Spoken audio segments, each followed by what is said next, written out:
Jake sat in his car, hands gripping the steering wheel. The parking lot was empty now. Everyone had gone home. But he couldn't move. His boss's words kept playing in his mind. "This design is disappointing, Jake. I expected better from you." That was 3 hours ago. But the words felt fresh, cutting deeper each time he remembered them. Jake was 29 years old, a graphic designer at a small agency. For the past year, something had changed inside him.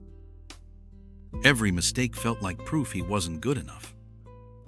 Every criticism became a voice in his head saying, "See? You're a failure." He used to love his work. Now, every project filled him with fear. The negative thoughts had become so loud, he could barely hear anything else. That weekend, Jake decided to escape. He drove north to the mountains, to a quiet campground his father used to take him to as a child. Maybe the silence would help. Maybe he could outrun the voices in his head. As the sun set, Jake built a small fire. The crackling flames were the only sound.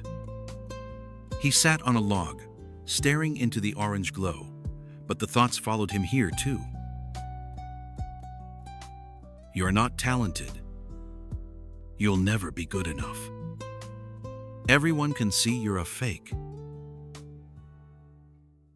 That's a hungry wolf you're feeding there, son." Jake jumped. He looked up. An old man stood at the edge of the firelight, a kind smile on his weathered face.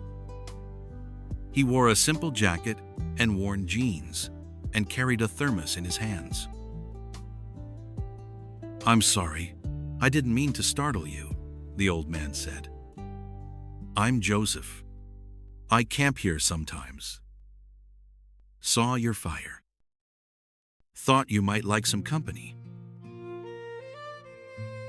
Jake nodded, still surprised. "Sure, I'm Jake." Joseph sat down across from him and poured 2 cups of hot coffee from his thermos. They sat in silence for a while, just watching the fire dance. "You said something about a wolf," Jake finally said. "Ah, yes." Joseph's eyes reflected the firelight. "My grandfather told me a story when I was young. A story I've never forgotten." He took a sip of coffee and began. He said that inside every person there is a battle. A battle between 2 wolves. Jake leaned forward, listening. "One wolf is angry," Joseph continued. "It feeds on fear, on doubt, on hatred. It whispers that you are not enough, that others are against you, that the world is cruel. This wolf grows strong on worry and regret. It loves to replay your failures, to predict disasters, to keep you trapped in darkness." Jake felt his chest tighten. The old man was describing exactly what he felt. "The other wolf," Joseph said, his voice softer now, "is peaceful. It feeds on hope, on kindness, on truth. It reminds you of your strength, sees lessons in your mistakes, believes in new beginnings. This wolf grows strong on gratitude and compassion. It helps you see clearly, without the fog of fear." The fire crackled between them. "So," Jake asked quietly, "which wolf wins?" Joseph smiled. the one you feed. The words hung in the air like smoke. Jake stared at the fire. For months, he had been feeding the angry wolf. Every time he replayed his boss's criticism, every time he told himself he wasn't good enough, every time he focused on what went wrong instead of what went right, he had been filling the angry wolf's bowl every single day. No wonder it had grown so loud. But how do you stop? Jake asked. The negative thoughts just come. I don't choose them. That's true, Joseph nodded. Both wolves will always be there. Both will call for your attention. But you choose which one you listen to. You choose which thoughts you dwell on. You choose which voice you believe. He pointed to the fire. See these flames? Fire burns what you give it. If you feed it dry wood, it grows bright and warm. If you feed it wet leaves and garbage, it smokes and dies. Your mind is the same. Feed it thoughts of failure, and you will feel weak. Feed it thoughts of growth, and you will feel strong. The choice is always yours. Jake felt something shift inside him. For the first time in months, the negative voice seemed smaller. Not gone, but not the only voice anymore, is less than #3. 0 hash is greater than, it takes practice, Joseph said gently. The angry wolf has been well fed for a long time. It won't go quietly. But every time you catch yourself feeding it, you can stop. You can turn to the other wolf instead. They sat together until the fire burned low. When Jake finally stood to leave, Joseph shook his hand.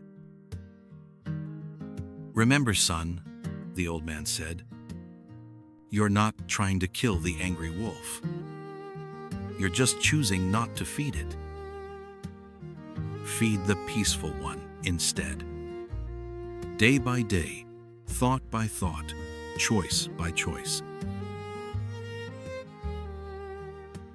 The next morning, Jake drove back to the city. When he sat down at his desk on Monday, his boss stopped by. Hey Jake, about Friday, his boss said. I was too harsh. The design wasn't bad, it just needed some adjustments. Can we talk about it? Old Jake would have heard this and still believed he was a failure. The angry wolf would have said, see, he's just being nice. You're still not good enough. But this time, Jake caught himself. He felt the angry wolf stirring, waiting to be fed. Instead, he took a breath. He chose to feed the other wolf. Thanks, Jake said. I'd like that. I can learn from this. It wasn't perfect. Some days, the angry wolf still got louder. Old patterns don't disappear overnight. But Jake had learned something powerful. He had a choice. Every moment, he could choose which wolf to feed. And slowly, day by day, the peaceful wolf grew stronger. Inside each of us, 2 wolves are fighting. One of fear and doubt. One of peace and hope. The question is not which one is stronger. The question is which one you feed. If this story touched your heart, please share it with someone who needs to hear it today. And remember, you have more power than you think. The choice is always yours.